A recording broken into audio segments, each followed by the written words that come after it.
Global Indian Network. Print, TV, events, podcasts. Find out more at globalindianseries.com. Welcome back to the Global Indian Podcast, home to the greatest conversations and the official network for open and liberal minds. Because yes, let's face it, we are everywhere. Now, every week, as you know, we plunge ourselves into the human experience behind our perceptions of identity, take a second look at the countries we now call home, and tackle the big conversations. Well, a couple of weeks ago, we did a podcast looking at inside Guyana, talking about the idea of ethnic-based politics and where the future lies. At that moment, we had a champion of sorts, Timothy Jonas, who spoke quite frankly about this.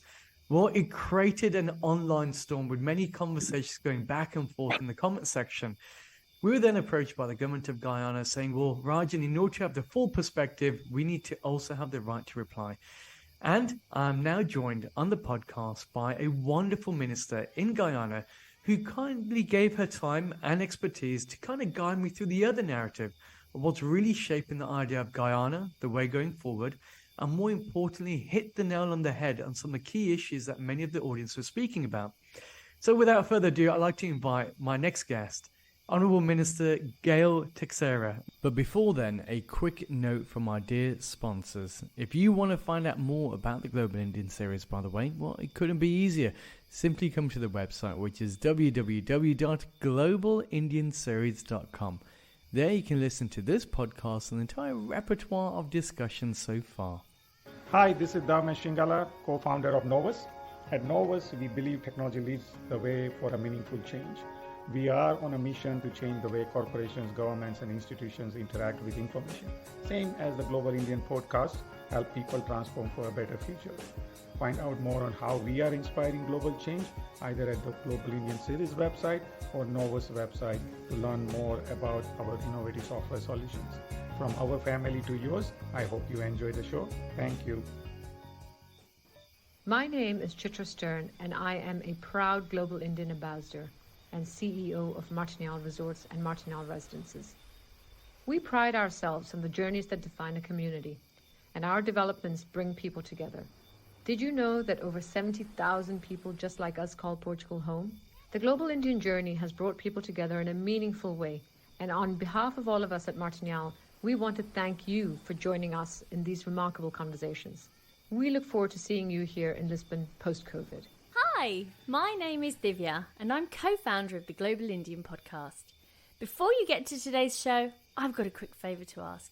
If you've been enjoying our conversations, I'd love if you could take just 1 minute to leave us a review on the platform that you're listening to us on and share our work to friends and family. It helps us out a lot. Word of mouth is the primary way that we grow. Thanks for your continued support. Now, just before I introduce her, the reason why I'm very excited here is because her background is rather remarkable.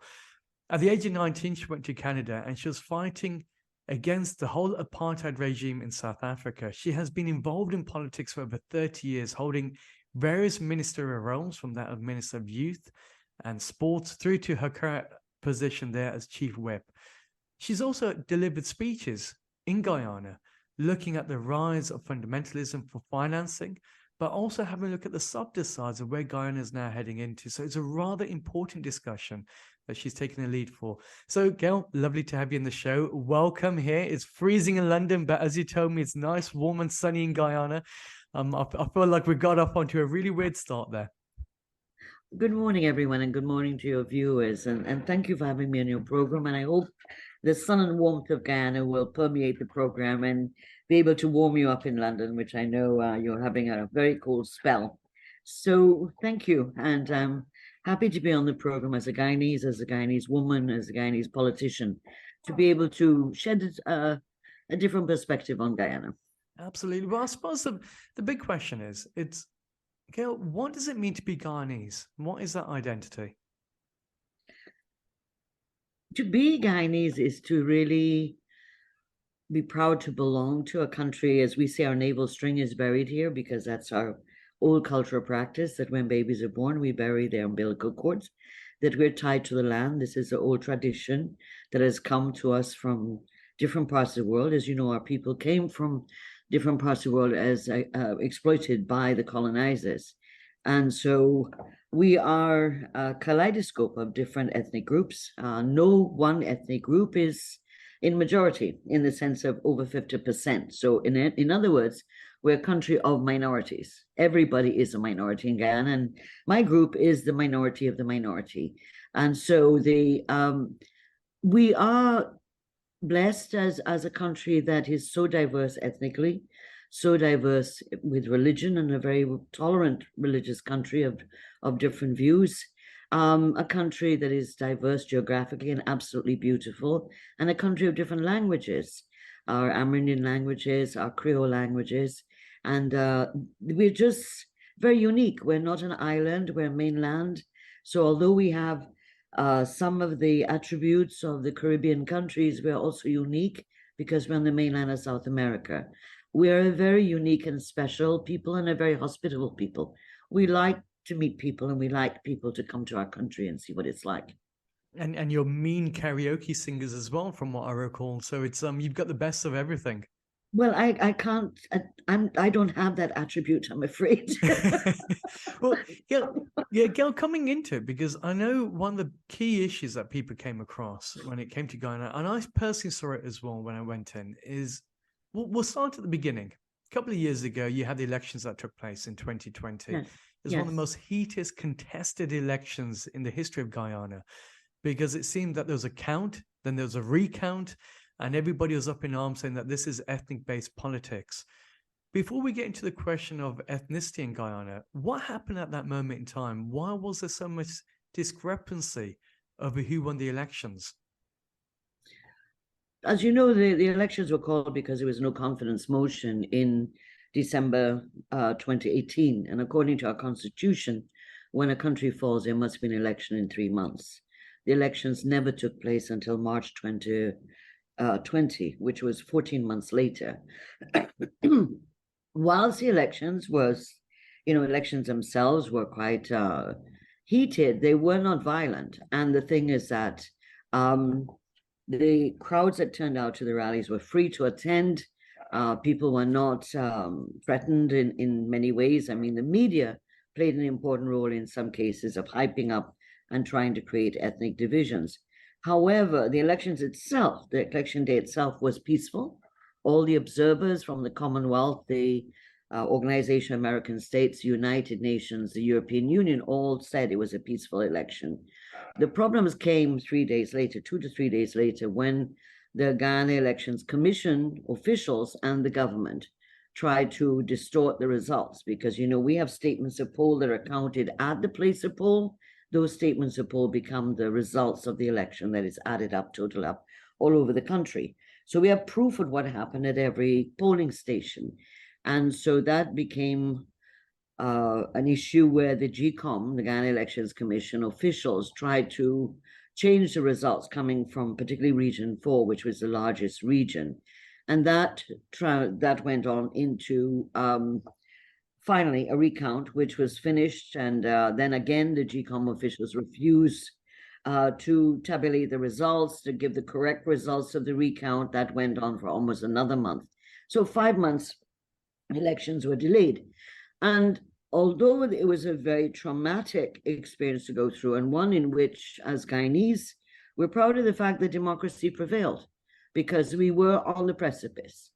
Had the Government and Guyana Elections Commission succeeded in being able to have a results that were totally false, move forward, then we would not be here today, and I certainly wouldn't be here today. The government would certainly not be here today, and that the response in Guyana would have been quite different. So that we did have one day of spontaneous eruption, and that was quelled by the PPPC leaders, who tried to make sure that people were peaceful and we were disciplined. The people of Guyana were disciplined. We could have erupted into terrible ethnic conflict or civil conflict, but it did not take place for the whole 5 months. And then the election results were announced. President Mohammed Irfan Ali was announced the president. The PPP civic government was installed with over 50% of the votes, and was a relatively peaceful transition. The opposition now says that we were installed, but the entire world recognized the elections, recognized the results of the recount, and recognized the legitimate government of Ghana being led by President Irfan Ali. So whilst it was extraordinarily traumatic and the Guyanese went through what was a yo-yo of emotions, we were going by hour, what was going on in GCOM, what was going on at different levels. The fact and most important lesson of 2020 is that although we're a young democracy, an emerging democracy, that democracy prevailed. And the extreme duress in that period has never happened before. We've had rigged elections from 1968 to 1992, and the Granada TV has documented that by several documentaries that showed what was going on. And so every election from 92 has had an observer mission, because sometimes the opposition or the People's National Congress are dissatisfied with results. So the fact that we were able as a country to have taken ourselves, stepped back from the precipice and been able to recognize that democracy was at stake and the fundamental right to choose your government was at stake, led to people, whether in the majority, people who voted for the PPC, for other parties, and for even a large section of those who voted for the APNU AFC coalition, prevented violence. People, I think, and that's a lesson we have to learn, despite all the talk about conflicts and disunity, the fact that we were able to come through that intact and in a country where democracy was preserved. It was protected and preserved. And so I think those are important lessons to learn from. Absolutely. What would have happened then if the voting had taken place, the recount had been done, and it turned out that the opposition, the current opposition, had won? Would democracy still have spelt itself through? Of course. But you see, the difference between the UK elections and ours is that we have the votes are counted at the place of poll. Yeah. And a statement of poll is signed by all the polling agents and all the staff, and that is the most important document that comes out. And when those are all added up, then you get the results. And so, had the statements of poll showed that the APNU AFC had won, yes, we'd have to accept it. The point is that was not what was going on. Was not what was going on. In Absolutely. 2011, they won the elections in 2015. You have to remember that. They won the elections in 2015 by a small margin of less than 30,000 people. We did not go on the streets and protest and create violence. We accepted, although we were extraordinarily hurt and believed firmly that something had happened in that elections, and now evidence is coming out to show that something did. But that we went to petition the court, as is our right. And between 2015 and 2020, the court never heard our petition, where the laws say that an election petition must be heard urgently and immediately. And the same GCOM officials who tried to rob the Guyanese votes in 2020 are the same officials in 2015 and 2016 who went to the courts to prevent our election petition being heard, and leading to what is up to now. What is 7-8 years our petition hasn't been heard, but we peacefully went forward. So we must remember 2015 happened. Absolutely. Hitting the nail on the head. Does Guyana have an ethnic divide? Because that's something that has come through on the comments, that one political party is mainly that of an African descent and the other one of an Indian descent. Now, for me, I know what you're going to say, Gail. Have a look at both political parties. Have a look at who makes up those parties, and it is equally divided. I have enough representation from all different people on both sides of the market. But what is the ethnic divide taking place in Guyana? Because now there's allegations that there's a form of an apartheid. Now, you worked at the age of 19, looking at South Africa, dealing with a genuine apartheid that destroyed the livelihoods of everybody that was there, that brought people together. What is the ethnic issue of Guyana? Is it just politics? To go back a bit, in that we have to remember again, context is important. And I saw there's a BBC program about context, and I do believe in context, and that you have to remember the role of the British during the 50s and 60s in fueling ethnic divide, to slow down our independence, actually to try to prevent it, and then eventually handing it over when Burnham was assured that he would be the prime minister. So the British are very responsible for that, and ethnic politics has played its role. But I want to say this. We as people, we as a Guyanese people live together every day of all different ethnic groups. Elections becomes difficult in that, and this is mainly the People's National Congress, that the last thing they have to hold on to is race to divide us. Let me just give this point forward before I move on, and that is that no one political party in Guyana, that is the two main political parties, can get power with less than 50% of the vote, according to our constitution. And so it is the party that has the largest votes, the largest block of votes, that becomes the government. If we said all Indo-Guyanese voted for the PPP, because that's the line they carry, that, PPP is Indo-dominated, APNU AFC is Afro-dominated, that if every Indo-Guyanese voted for the PPP, that's about 43% of the population. We still can't get a government. The APNU, if all Afro-Guyanese only voted for them, they have approximately 38% of the population. So that, and that's in counting everybody. In order to get into government, we must have support, crossover votes from other ethnic groups. And the PPP has succeeded to do that from 92 to 2011, and then 2020 to now. So this view that this Indian-dominated party, this African-dominated party, in particular with the People's Progressive Party, from our inceptions, we've always been a party that has had other ethnic groups and won support from other ethnic groups. And that has got stronger because of the People's Progressive Party's civic alliance, which is what is in government, which includes persons that are not PPP, but who support the programs of the People's Progressive Party. There are ethnic insecurities, obviously, because people have from time to time experienced violence, have experienced during the APNU AFC government a few years ago of firing 7,000 sugar workers, terminating overnight 1,972 Amerindian community service officers. The Amerindian population, by the way, which is our indigenous population, is almost 11% of the population of Guyana. They're a big voting bloc in terms of the two ethnic larger groups, that is Indo-Guyanese and Afro-Guyanese, and very important in terms of our interior, etc. So that each party has to be able to have policies and programs that appeal to each other.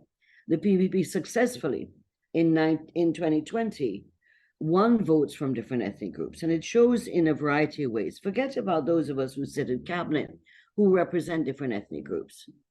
It would be unacceptable for the PPPC, born under Chedi Jagan, to have a government that is one ethnic group. That would be impossible for the PPPC because that's not how we operate.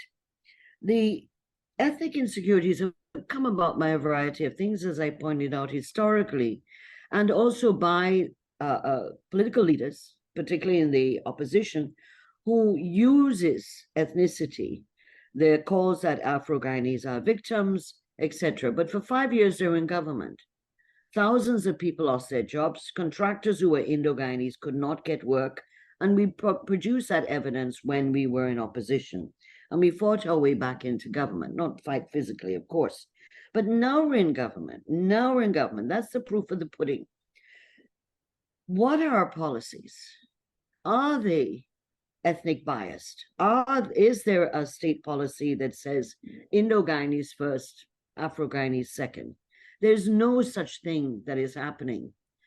We removed all the draconian taxes that were brought by Granger government, 250 of them that made life for working people, particularly poor people, Afro-Guyanese and Indo-Guyanese, extraordinarily difficult.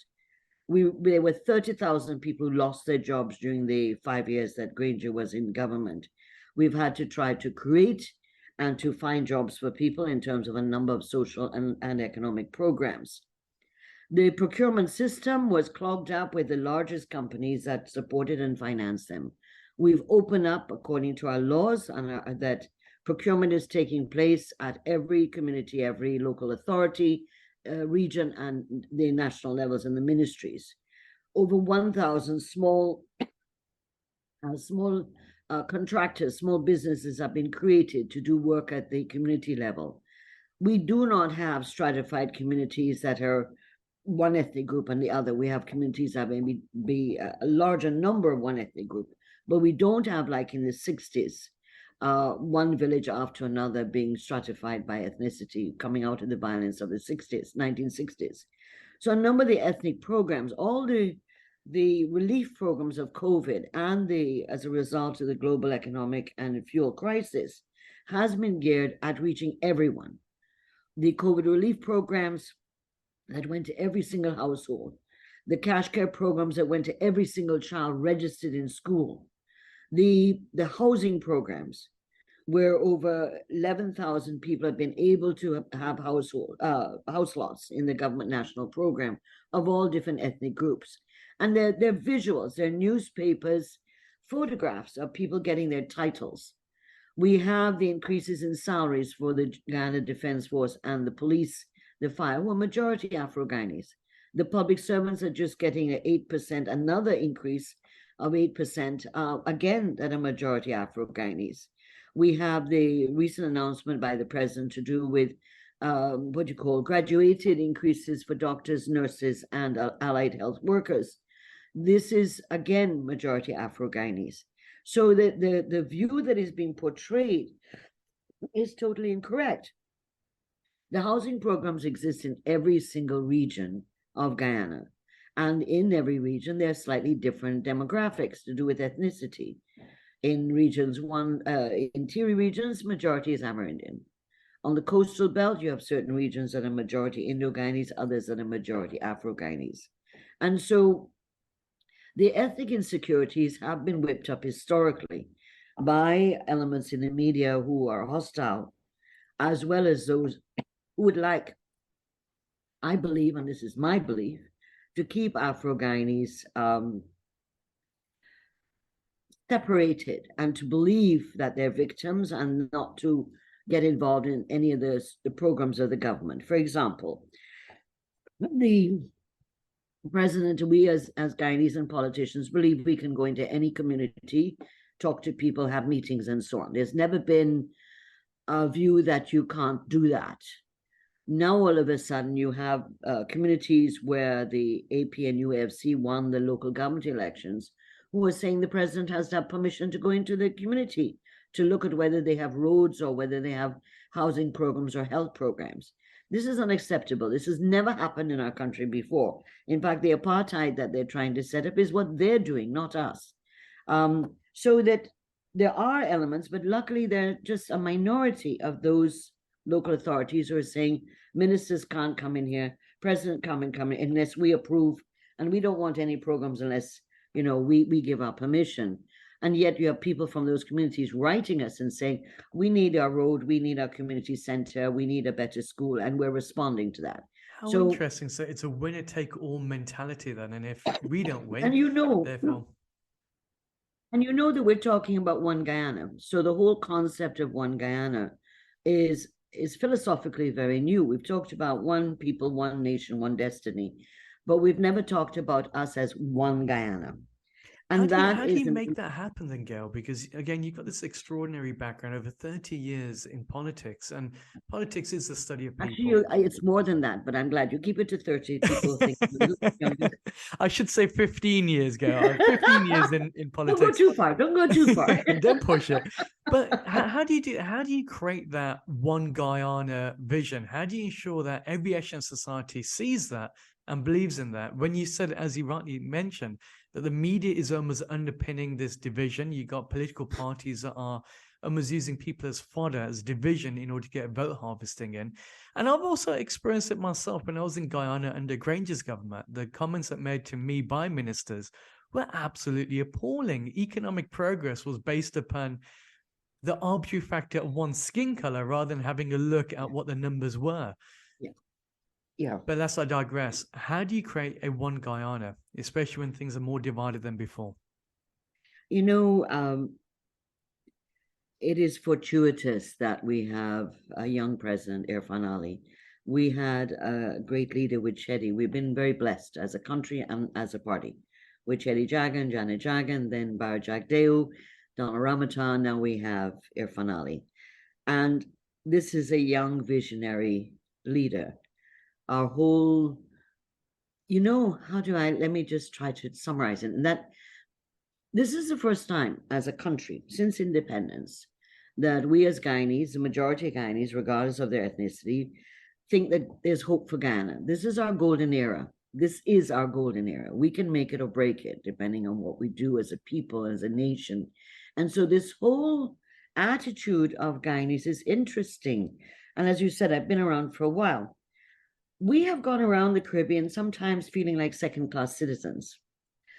This is the first time Guyanese kind of hold their shoulders up, put their shoulders back, carry their chin up in the air, because we really have a sense of where our country is going, the transformation of our country. And oil and gas gives us that opportunity that we would not have had before.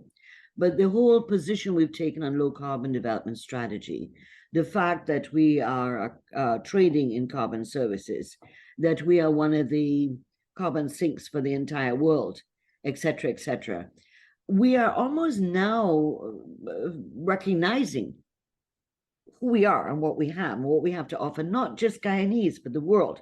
So this whole concept of what we're doing on the international stage, what we're doing in regards to climate change, what we're doing with food security, again, regionally, all these big ticket issues that Guyana has said, oh, we're a small country, we're not very important to the world. There is a sense that, yes, we are important and we can have a voice and we can say things and we can carry ourselves in a certain way. And there are many challenges, as many other countries do. But One Guyana gives us an opportunity to do things, to be things. We haven't worked it all out. There's no one no philosopher who has sit down and read, this is how you guys are going to work this out. It's an embryo that is growing and is being fostered and helped.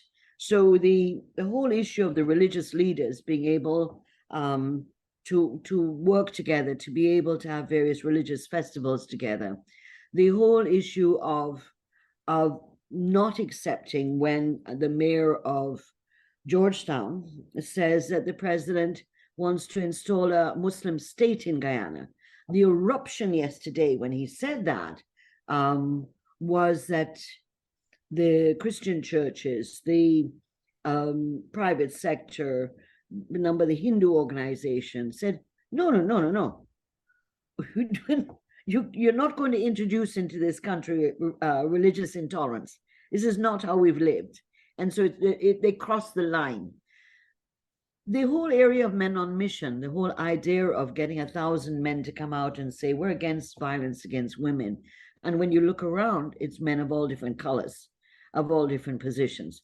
The whole idea of people working and helping to build houses, the programs that have to do with looking at the educational programs, the Guyana Online Academy, which has provided scholarships for people from certificate to masters, with universities that are German in in India, University of West Indies.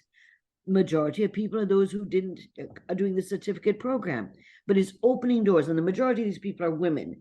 So there's a lot going on, both at economic, social, and there is a thread that is weaving amongst them to say, we have a role to play, and we can be one people, not just one people, but one Guyana. So we're not talking about that, we are Afro-Guyanese, Indo-Guyanese, Portuguese Guyanese, Chinese Guyanese, or Amerindian Guyanese. This is one Guyana, and how do we fit into it, and what do we want?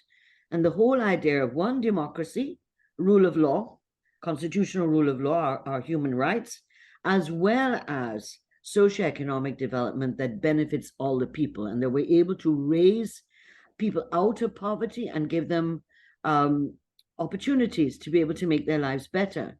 And so the whole concepts that have emerged of dreams realized in the housing program, that majority of women who are single, because we have a lot of fathers who don't support our mothers, who can own a property. In fact, the Gender Equality Forum, which put out its report, shows Guyana has very high ratings to do with women owning property, meaning land or house lot mainly. And so the country's on the move. We have not solved all our problems, but there's a mood in the country that we can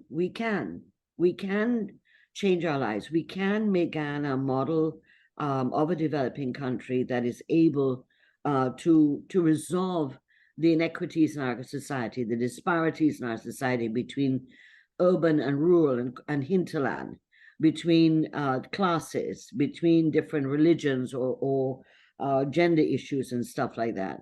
These are the big ticket issues, and all the social programs are geared at access and equitable access to the programs. There is no program,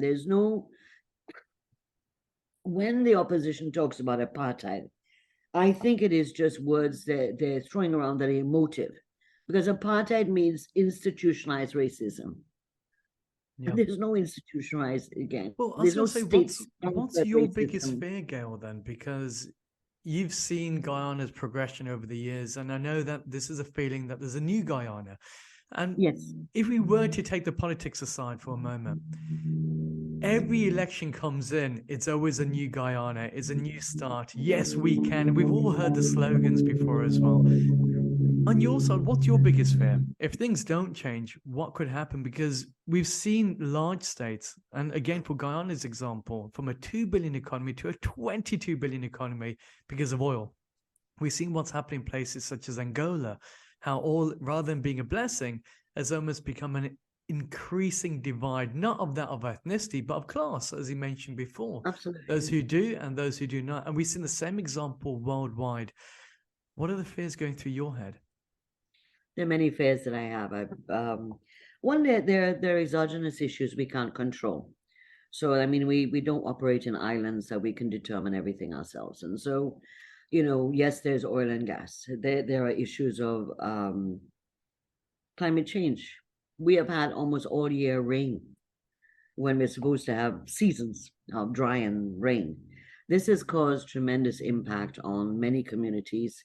We've had to use billions and billions in dollars to repair infrastructure, to adapt infrastructure to be able to reduce the impact of flooding. Agriculture has been impacted on, human lives are impacted on. And so the biggest issue that we have to deal with is climate change and unprecedented weather patterns that really impact on us. So 2005 was mainly the coast. Now the flooding is taking place in the interior based on the rivers coming from the back of us, the Amazon, that are overflowing and flooding into Guyana and all head north, which is to the coast. So climate change, number one. Number two, the issues of global economy and the impact of inflation and supplies, whether it's fuel or food or any other. And of course, the unpredictability of pandemics. We still haven't recovered from COVID. It cost us billions of dollars to try to address it as a nation and to protect our people.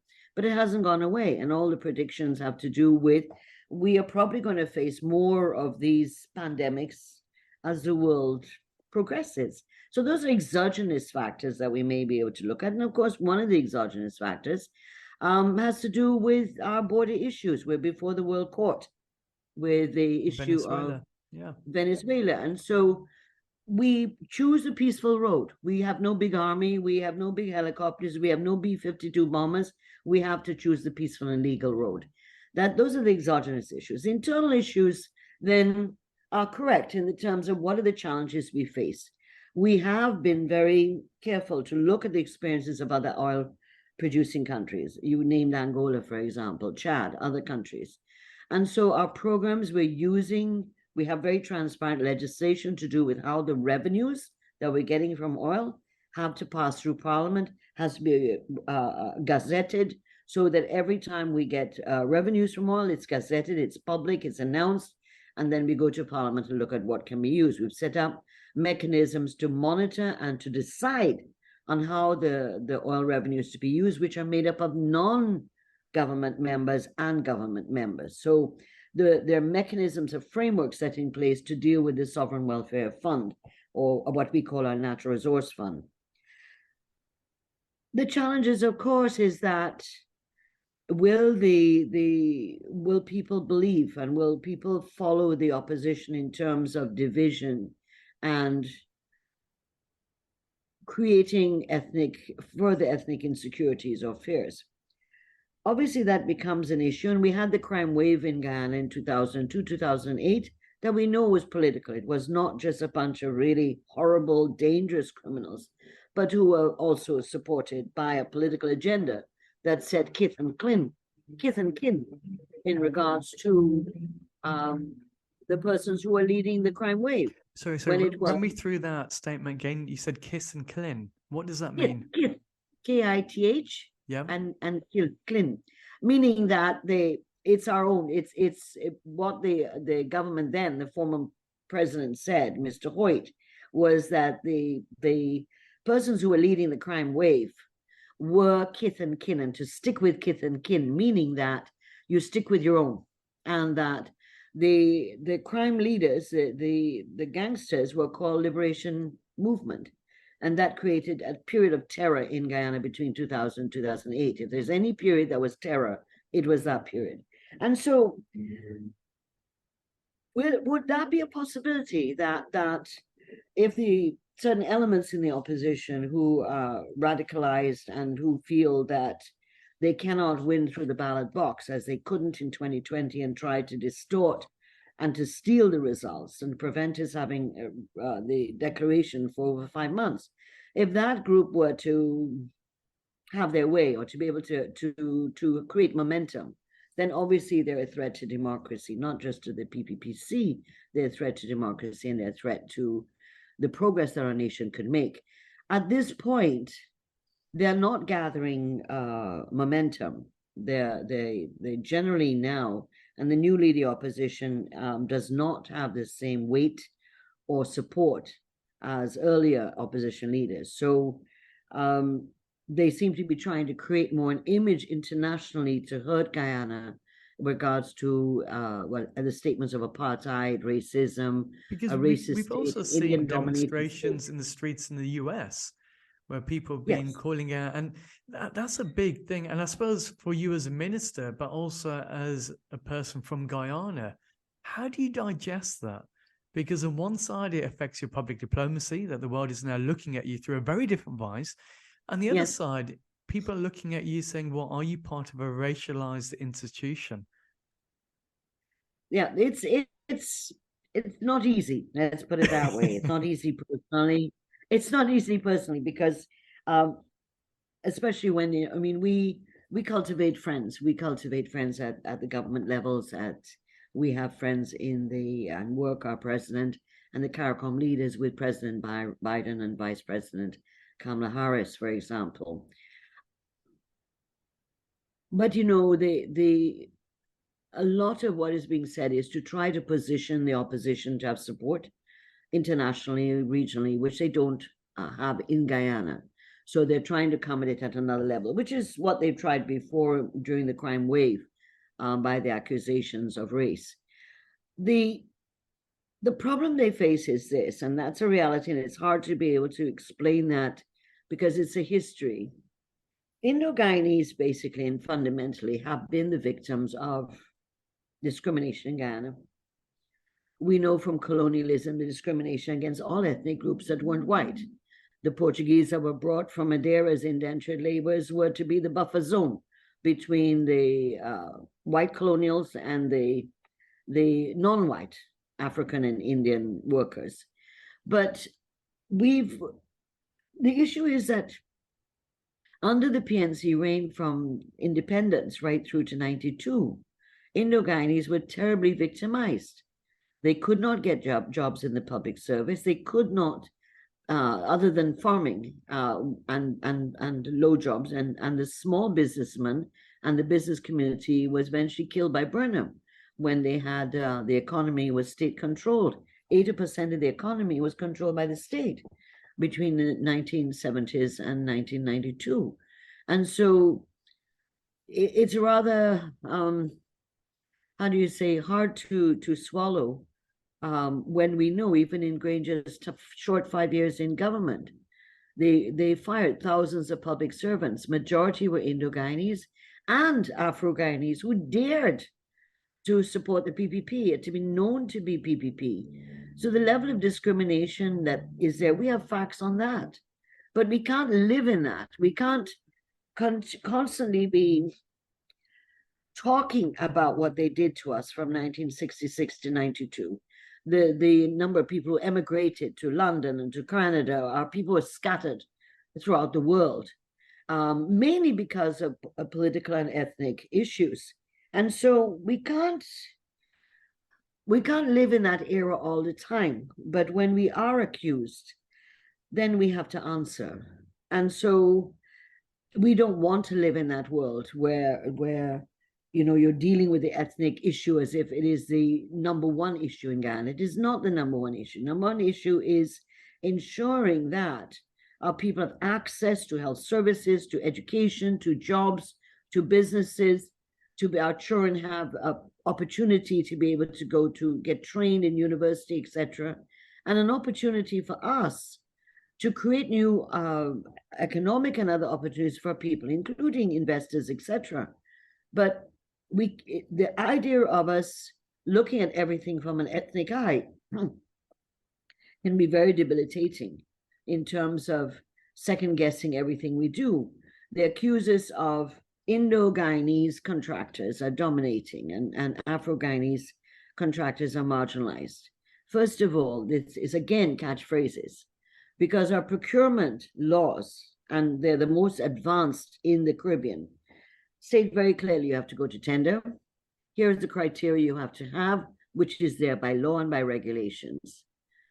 The fact that when you go to tender, it comes down, there's an evaluation committee. The evaluation committee makes the recommendations. The evaluation committee, all the due process is there. That exactly. is evidence-based. And so I mean, no one is sitting there and saying, well, this Indian company must get this job and this Indian company. That's absurd. It has to do with the procurement process that is transparent, and the Auditor General checks it. Is there the issue trust then, I guess? Because if you're saying that this is what happened with the previous administration, and I think he was part of the army, David Granger, and that there's so much mistrust at that time and pre those eras, why would the general public now, after so many years of mistrust, of having their votes that being placed and obviously going to the wrong hands, now trust a new administration with a younger head of state? Because that's quite a hard pill to swallow. Bite me once, okay, fine. If you bite me twice, I'm going to be equally shy. But 3 or 4 times, man, I must be suicidal if I'm going to put my faith into a government. How do you overcome that issue? How do you make sure then, as a government that is going for one Guyana, that people genuinely trust you, that goes beyond just the policies, but also look at the optics, that people feel inclusive in where the country is heading? Yeah, well, I mean, clearly, the issue of trust and confidence and building it is a major issue. And that has to do with how we run our bureaucracy, how the constitutional bodies are run, where people have trust that they are open and free from interference, etc., as well as delivering as a government. If we promise communities we're going to do their roads, we deliver. Over 1,000 roads are being built right now and bridges in communities. For example, thousands of houses being built. But the thing is that we've gone through from 68 elections to 92 with rigged elections, which were publicly, globally, internationally known, and no one can deny that. From 92 to 2015, we have had elections that were observed by international observers. We've had court cases in which the results of elections were not challenged by the international observers nor by the courts. And then we have the 2020 elections, which saw litigation going crazy in the courts all the way up to the Caribbean Court of Justice. So one is that there's been no accusation. Nobody believes that the PPP went and rigged elections between 92 and now. What people have been concerned about is those who feel they're afraid in terms of what happens after elections, in terms of the results. We have a big task to build the trust and confidence. You're absolutely correct in that Guyanese of all ethnic groups, because we can become cynical. Our people have, in many cases, become cynical. And so when you go to some Amerindian communities, because for 5 years no ministers went to see them under Granger, and you go now to talk about their problems, they say, well, you know, how do we trust you? How come you're different? How are you different than the guys before? And so that pressure, which the president is very cognizant of, that what we promise, what we say we'll deliver, we have to deliver. And so the whole diplomatic corps in Guyana knows that the government is running at a tremendous speed, as never before, to try and get projects done, to deliver our promises, and to make legislative changes that will be able to make business easier, life easier for our people.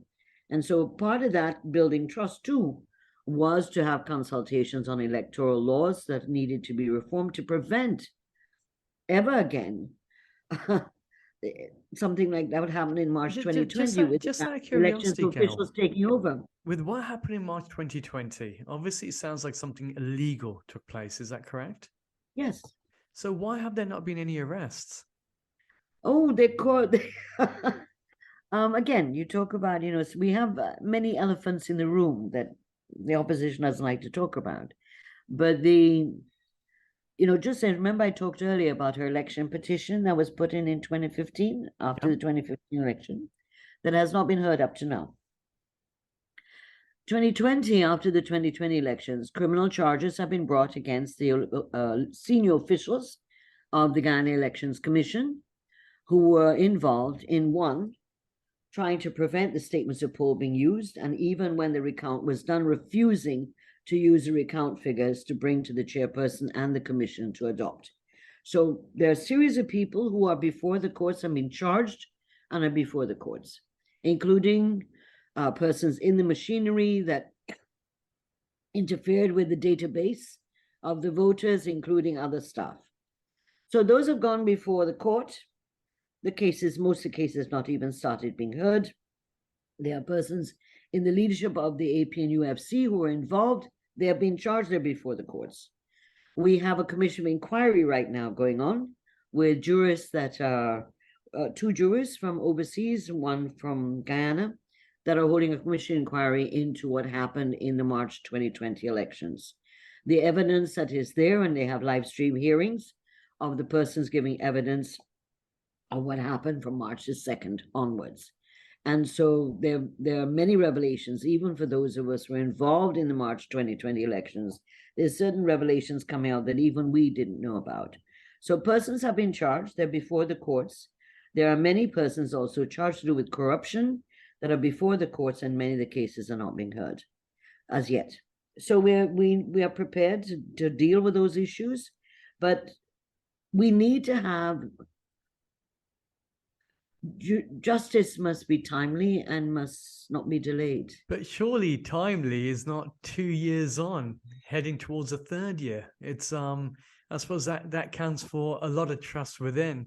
Gail, I have had you on for over 50 minutes now, so it's been a really good conversation. We all got a feeling that this is first of many more to come on. Just before we end the podcast, what would you like to leave our audience around the globe about Guyana? Because obviously we're dealing with the biggest misconceptions there. What would you like to leave them in their mindset? I would like to say that this view that our people are divided, probably the only time that some of those divisions or come about is elections or post-elections more than elections. So pre-elections and post-elections. But we are a people that are very special. We live in a country that's very blessed with resources that many countries would wish to have. And that we are developing a tourist industry that is based on adventure and ecotourism, and therefore we hope that you will consider coming to visit and to meet our people. We're very warm and hospitable, and we love to show off how we can cook and the different cultures we can show to you. So we have a long struggle, we have a long struggle. Democracy has been our number one fight during all the rigged elections. Building democracy has been our number one fight when we've been in government. And protecting and building and preserving democracy is still our number one fight. And so no matter what we have as Guyanese, democracy is the overarching issue. That once we have democracy, these, whether they're allegations or realities, can be addressed within a constitutional rule of law framework, and not in terms of anarchistic or violent means. So I'm thinking out loud, Gail. I know a lot of people will be